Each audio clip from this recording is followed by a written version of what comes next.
السلام علیکم دوستو، کیسے ہو آپ سب؟ میں ہوں عریج اور آپ ہیں اس وقت میرے یوٹیوب چینل عریشہ ناولز پہ۔ آپ بھی سوچ رہے ہوں گے اس کو آدھی رات کو یاد آئی ہے ایپیسوڈ دینے کی، تو I'm really sorry یار، مجھ سے سچ میں اس وقت میری طبیعت اتنی خراب ہے کہ مجھ سے کچھ بھی نہیں ہو رہا۔ میں جتنا کوشش کرتی ہوں لکھنے کی اتنا میں دے دیتی ہوں، اور چلو ہم ایپیسوڈ پڑھتے ہیں۔ باقی میں بس یہی چاہتی ہوں کہ آپ لوگوں کا مزہ خراب نہ ہو، اور آپ لوگوں کو جتنی میں لکھوں میں ڈیلی وائز آپ کو دیتی رہوں۔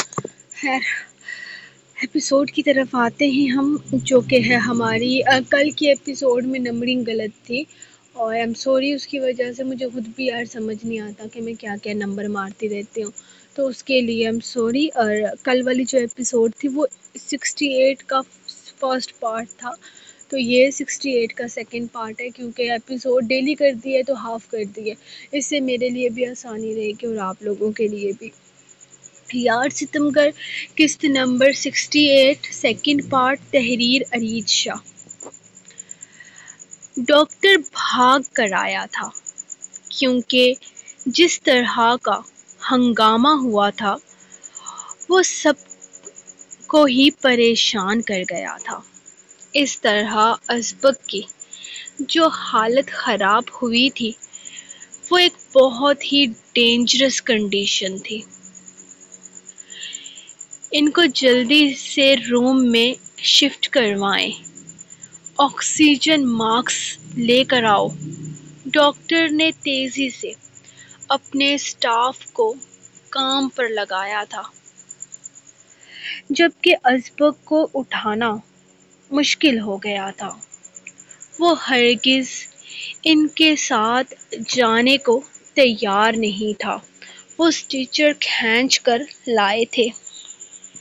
سر پلیز آپ ریلیکس ہو جائیں، آپ کو پہلے علاج کی ضرورت ہے، ڈاکٹر نے اسے سمجھاتے ہوئے کہا تھا۔ ازبک سے تو بولا تک نہیں جا رہا تھا، اس کا پورا جسم انکاری تھا۔ وہ ہرگز ان لوگوں کے ساتھ جانے کو تیار نہیں تھا، اسے یہیں رہنا تھا، اپنی آئرا کے پاس۔ میں ٹھیک ہوں، وہ اپنا آپ چھڑواتے ہوئے ایک دفعہ پھر سے آئرا کے کمرے کے دروازے سے جا لگا تھا۔ اس سوراخ میں ذرا سا نظر آتا آئرا کا وجود اسے بے جان کر رہا تھا۔ انہیں ہوش آئے گا یا نہیں، لیکن آپ ضرور موت کے منہ میں اتر جائیں گے۔ آپ کو علاج کی ضرورت ہے، آپ سمجھنے کی کوشش کیوں نہیں کر رہے ہیں؟ وہ زبردستی اس کے منہ پر آکسیجن ماسک لگانے کی کوشش کر رہا تھا، جب ازبک نے اسے دھکا دے کر پیچھے ہٹایا۔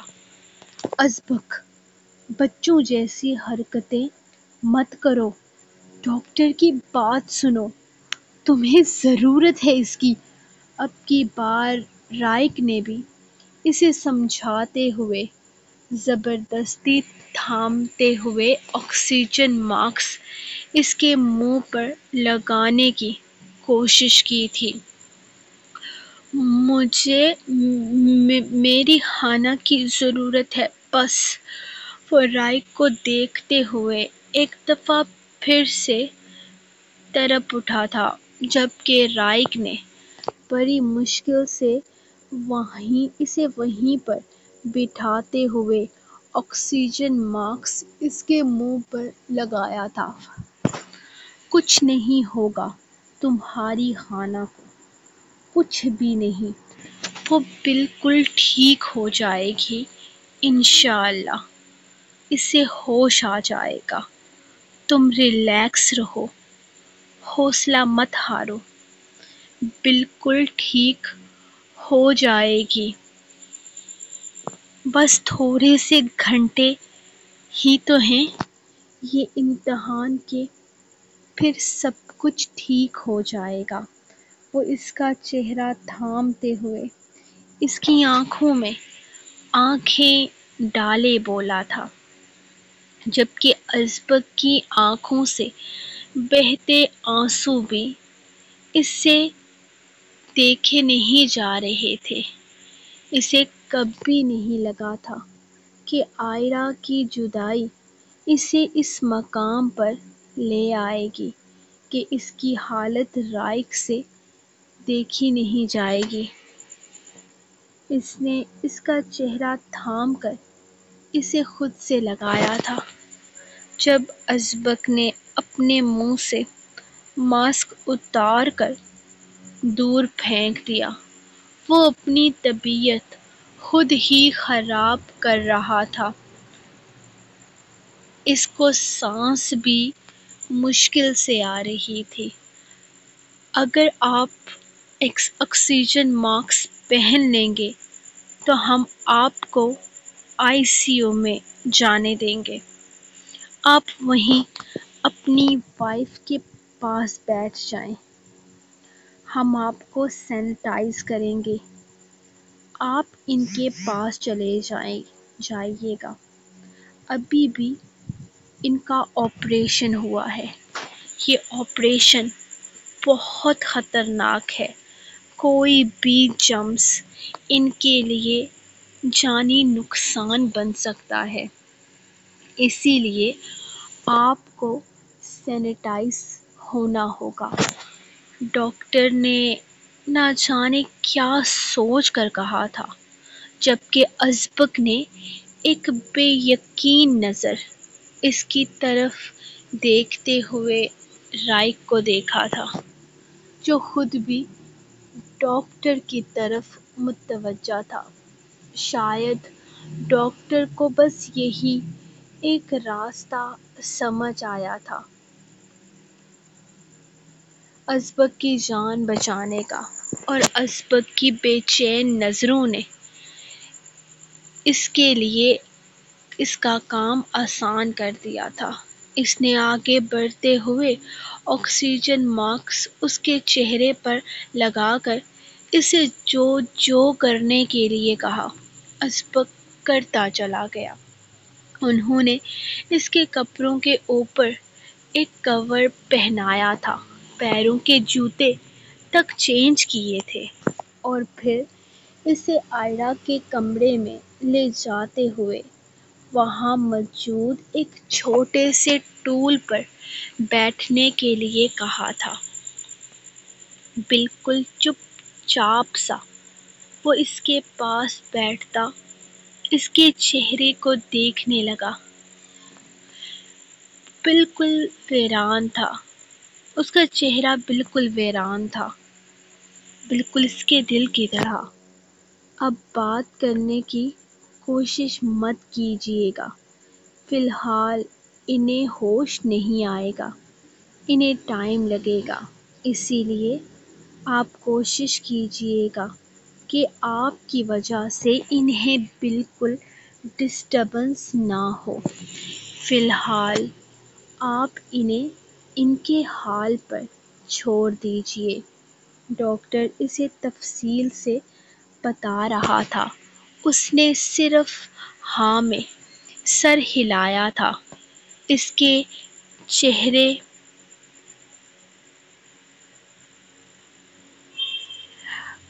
کو ماسک پہناتے تھوڑی ہی دیر میں ڈاکٹر نے وہاں پر ایک ایزی چیئر لگوائی تھی جس پر وہ آرام کر سکتا تھا، لیکن اس پر بیٹھنے کا ارادہ کم سے کم ازبک کا ہرگز نہیں تھا۔ وہ تو بس اپنی عائرہ کے پاس آنا چاہتا تھا، اپنی خانہ کو دیکھنا چاہتا تھا۔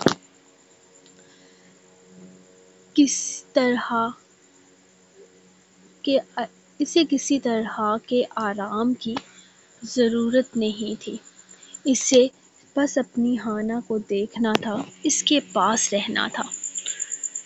قاسم بابا کو بڑی مشکل سے ان لوگوں نے زبردستی گھر بھجوایا تھا، ورنہ وہ گھر جانے کو تیار نہیں تھے۔ اس نے یلمیر کو بھی واپس گھر جانے کے لیے کہا تھا، جبکہ ڈاکٹر کا بھی یہی کہنا تھا کہ وہ یہاں صرف ایک انسان کو ساتھ رہنے دے سکتے ہیں۔ ازبک اندر تھا تو ایسے میں انہوں نے رائق کو رکنے کے لیے کہا تھا، کیونکہ ازبک کی حالت ایسی نہیں تھی کہ وہ اسے یہاں سے بھیج پاتے، اور رائق جس طرح سے سب کچھ سنبھال رہا تھا، یقیناً وہ یہاں کی سچویشن ہینڈل کر سکتا تھا۔ دمشق جانے کا ارادہ نہیں تھا، لیکن برلاس خان اسے زبردستی اپنے ساتھ سمجھا کر لے گیا تھا۔ اس نے دمشق سے وعدہ کیا تھا کہ صبح وہ اسے ساتھ واپس لے کر آئے گا۔ الوینا کو بھی اس نے یلمیر چاچو اور قاسم بابا کے ساتھ بھیجا تھا۔ اب وہاں باہر وہ صرف اکیلا زارق کے ساتھ بیٹھا تھا۔ تھوڑی ہی دیر میں اس نے زارق کا بھی شکریہ ادا کر کے اسے جانے کے لیے کہہ دیا تھا، حالانکہ وہ اس کے پاس رہنا چاہتا تھا، لیکن وہ اپنی وجہ سے کسی کو تکلیف نہیں دینا چاہتا تھا، سو اس نے اسے بھی زبردستی ہی بھیج دیا تھا۔ اسے سمجھ نہیں آ رہا تھا ازبک کی جو حالت تھی وہ ایسی تھی ہی نہیں کہ وہ عائرہ کو کبھی چھوڑنے کے بارے میں سوچ سکتا۔ اس نے یوں اچانک عائرہ کے لیے اس طرح کے الفاظ کیوں استعمال کیے تھے؟ طلاق کی بات کیوں کی تھی؟ معاملات کتنے ہی خراب کیوں نہ ہو جائیں، وہ کبھی عائرہ کو چھوڑنے کے بارے میں نہیں سوچ سکتا تھا۔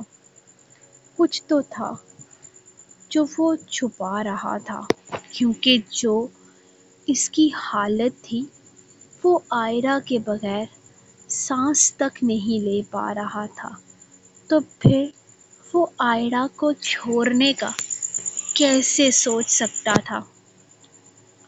کوئی تو راز چھپا ہوا تھا جو جاننا بے حد ضروری تھا، لیکن فی الحال نہیں۔ فی الحال نہ تو ازبک کچھ کہنے کی کنڈیشن میں تھا اور نہ ہی ابھی عائرہ کی جان خطرے سے باہر تھی۔ ہانا، میری ہانا، آنکھیں کھولو، کچھ بولو نا، یوں مت کرو میرے ساتھ، تمہارا ہان مر جائے گا، بلکہ تمہارا ہان مر رہا ہے، دیکھو نا کیا حال ہو گیا ہے میرا۔ بہت بڑی غلطی ہو گئی مجھ سے، بہت بڑی غلطی۔ میں نے کیسے اپنے منہ سے وہ لفظ نکالے، کیسے سوچ لیا ایسا کر سکتا ہوں میں تو تمہارے بغیر سانس نہیں لے سکتا، تمہارے بغیر جینا نہیں ہانا، میں نہیں جی سکتا تمہارے بغیر، میں نہیں رہ سکتا تمہارے بغیر، پلیز لوٹ آؤ۔ یہ ڈاکٹرز پتہ نہیں کیا کیا بکواس کر رہے ہیں، تم سب کو غلط ثابت کر دو، تمہیں کچھ نہیں ہونا چاہیے، ہانا تمہیں کچھ ہو گیا نا تو تمہارا ہان تڑپ تڑپ کر مر جائے گا، اس کو دوسری سانس نہیں آئے گی۔ ازبک اس کے پاس، بالکل پاس بیٹھا اس کا چہرہ دیکھ رہا تھا، جبکہ عائرہ کے چہرے پر کسی طرح کا کوئی تاثر نہیں تھا۔ بالکل خاموشی چھائی ہوئی تھی، ایسا لگ رہا تھا جیسے وہاں کوئی اور موجود ہی نہ ہو۔ ازبک کے دل میں عجیب سی گھٹن ہونے لگی تھی، اس سے عائرہ کی یہ حالت دیکھی نہیں جا رہی تھی۔ ہانا، صرف ایک دفعہ ہان کہہ کر پکار لو، تمہارا ہان مر کر بھی تمہارا یہ احسان چکا نہیں پائے گا۔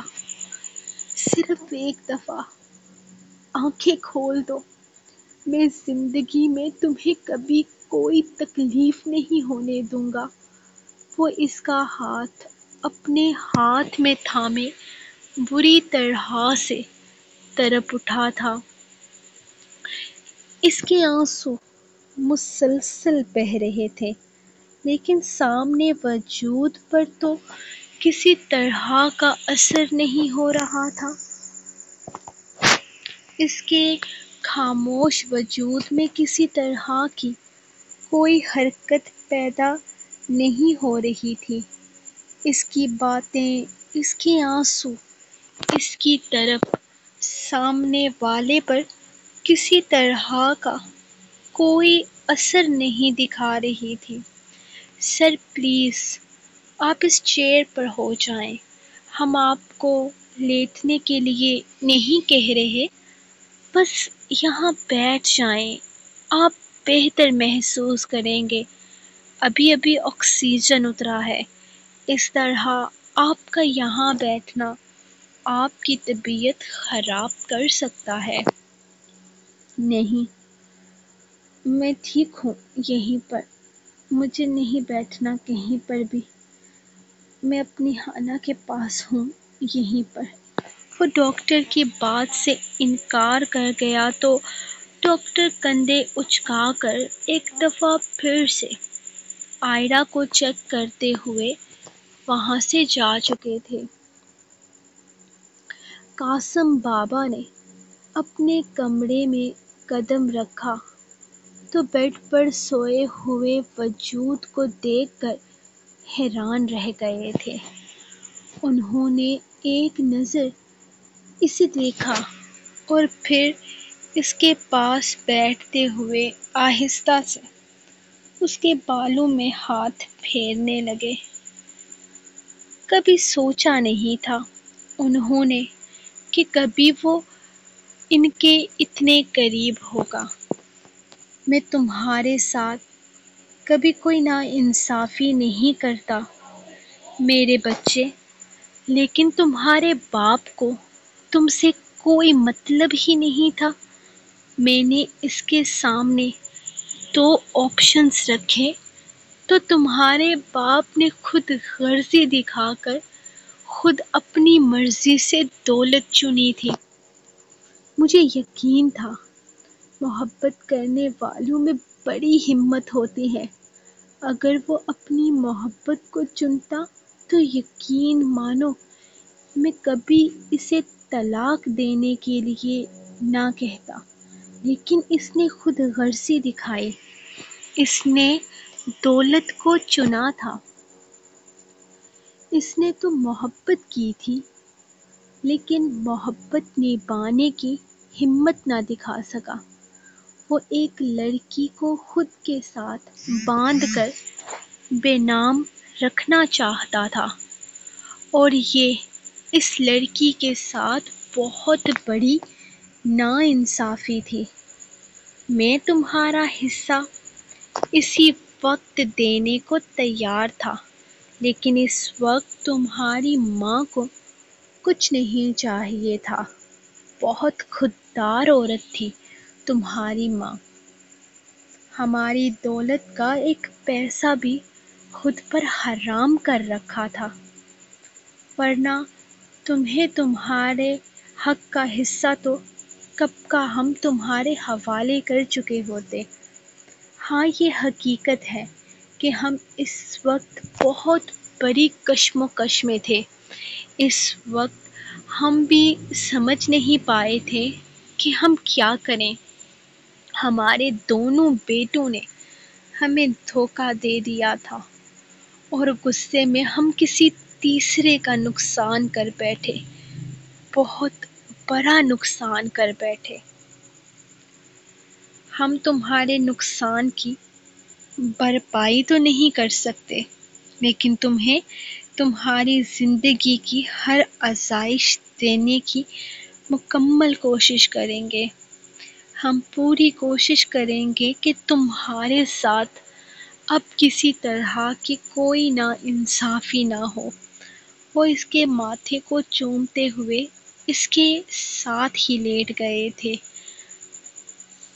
آج ایک سکون ملا تھا۔ وہ بے چینی جو اتنے سالوں سے انہیں اپنے ساتھ گھیرے ہوئے تھی، آج وہ بے چینی ختم ہو گئی تھی۔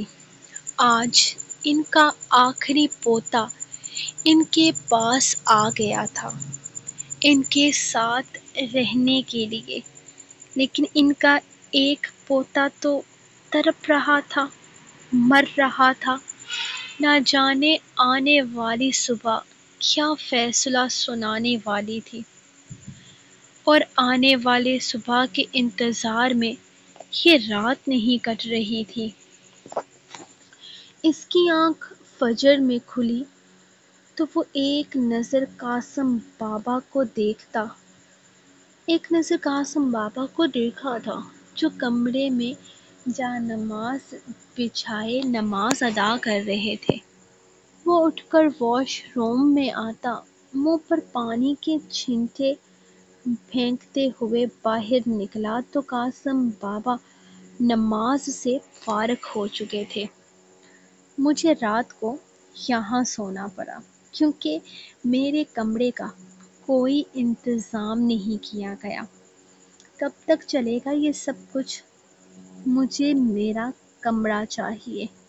مجھے سکون سے اپنے کمرے میں آرام کرنا ہے۔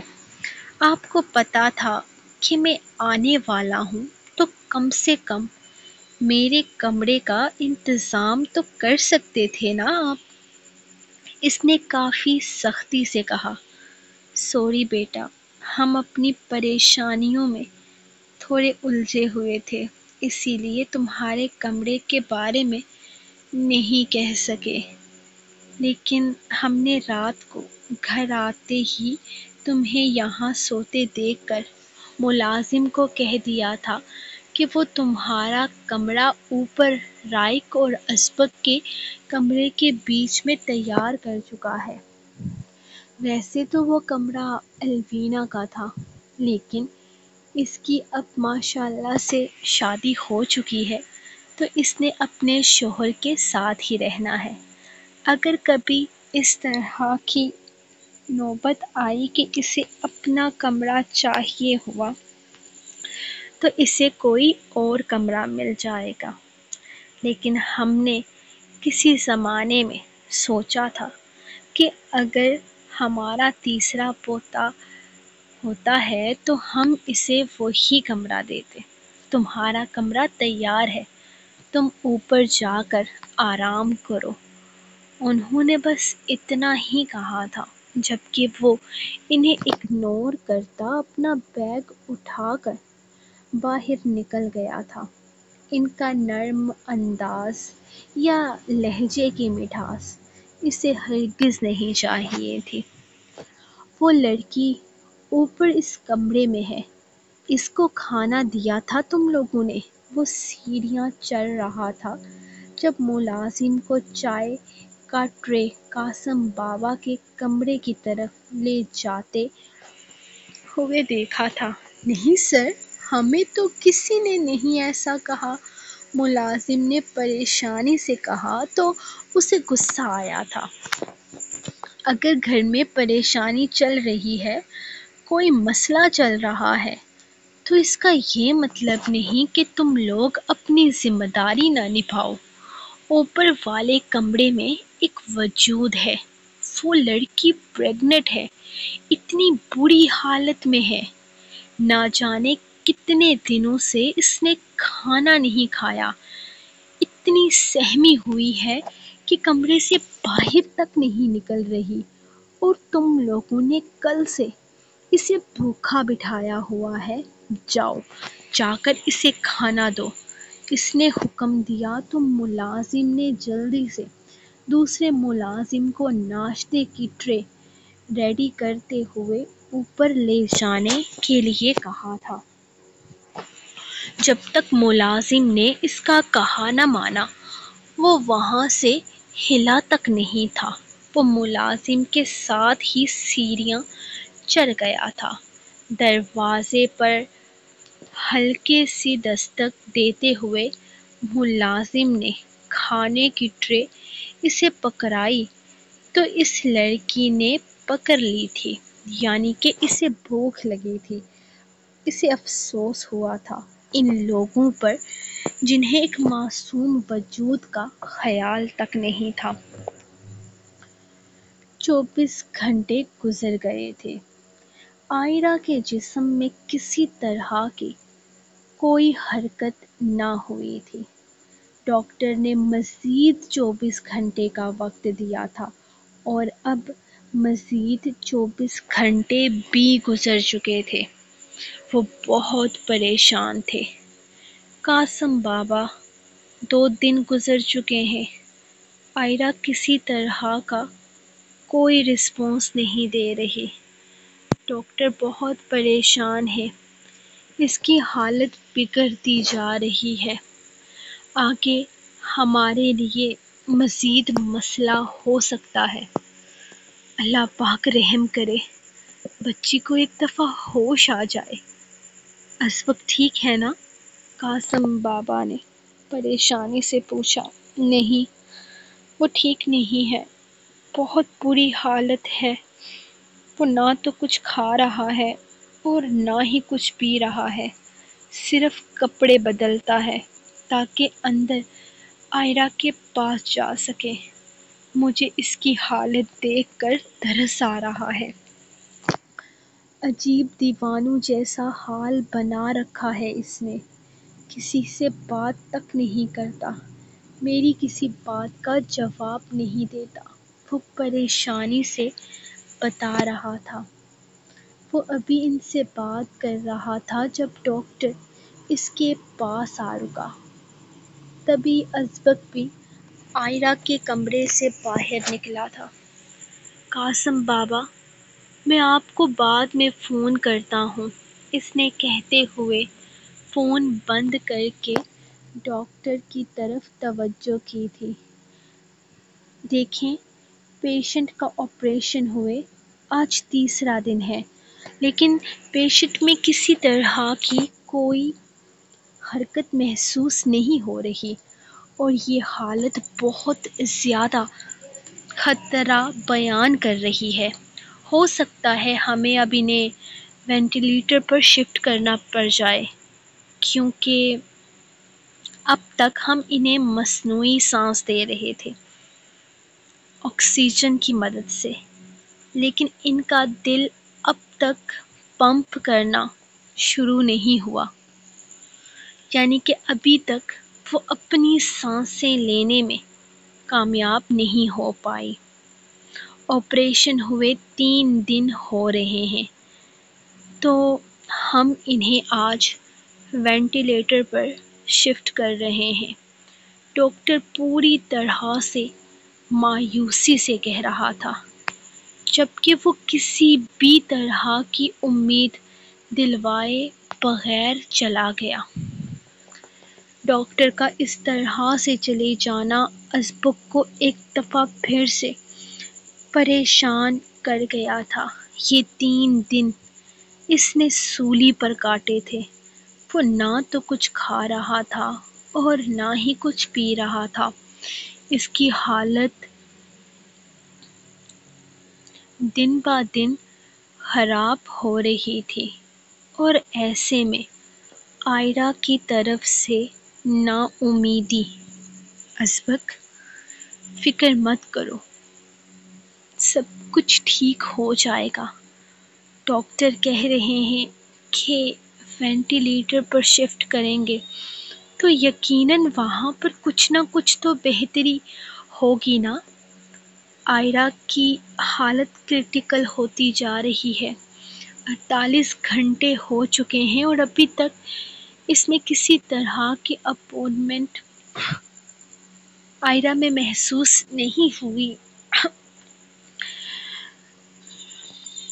ہوش آنا تو دور کی بات، اس کے جسم میں ہلکی سی حرکت بھی نہیں ہوئی۔ 24 گھنٹے گزرنے کے بعد ان لوگوں نے 24 گھنٹے اور کا کہہ دیا تھا اور پھر آج تیسرا دن بھی گزر چکا تھا۔ ہوش تو دور کی بات، آئرہ تو کسی طرح کا کوئی رسپانس ہی نہیں دے رہی تھی، اور اب یہ وینٹی لیٹر پر لے کر جانے کی بات، مطلب اگر وہاں اس نے کسی طرح کا کوئی رسپانس نہ دیا تو سب کچھ یہیں پر ختم ہو جائے گا۔ وہ رائک کو دیکھتے ہوئے بولا، تو رائک سے مزید کچھ بھی کہا نہیں گیا تھا۔ ہاں، سچ یہی تھا کہ اگر وینٹی لیٹر پر اس نے کوئی رسپانس نہ دیا تو شاید وہ ہمیشہ کے لیے آئرہ کو کھو دیں گے، اور ممکن تھا کہ وینٹی لیٹر پر جاتے جاتے ہی وہ آئرہ کو کھو دیں۔ اوکے گائز، آئرہ کے ساتھ کیا کرنا ہے یہ انشاءاللہ کل تک آپ کو پتہ چل جائے گا۔ سوری ایپیسوڈ لیٹ آ رہی ہے، میری طبیعت ٹھیک نہیں ہے، مجھ سے لکھا نہیں جا رہا۔ جتنا لکھ پا رہی ہوں اتنا دے رہی ہوں۔ آپ لوگ میرے لیے دعا کریں، اور آپ لوگ ٹارگٹ بھی کوئی پورا نہیں کر رہے یار۔ رائٹر اتنا بیمار ہو کر اپنا کام کر رہی ہے، کم سے کم تھوڑا تو ترس کھائے نا اپنی رائٹر پر۔ تو کل انشاءاللہ ہم آئرہ کو آر یا پار کر دیں گے، بس مزید ہم نے آئرہ کی زندگی لٹکانی نہیں ہے۔ تو میں ملوں گی آپ کو کل نیکسٹ ایپیسوڈ میں۔ تو اپنی رائٹر کو دعاؤں میں یاد رکھیں، اس وقت بہت ساری دعاؤں کی ضرورت ہے۔ اللہ حافظ۔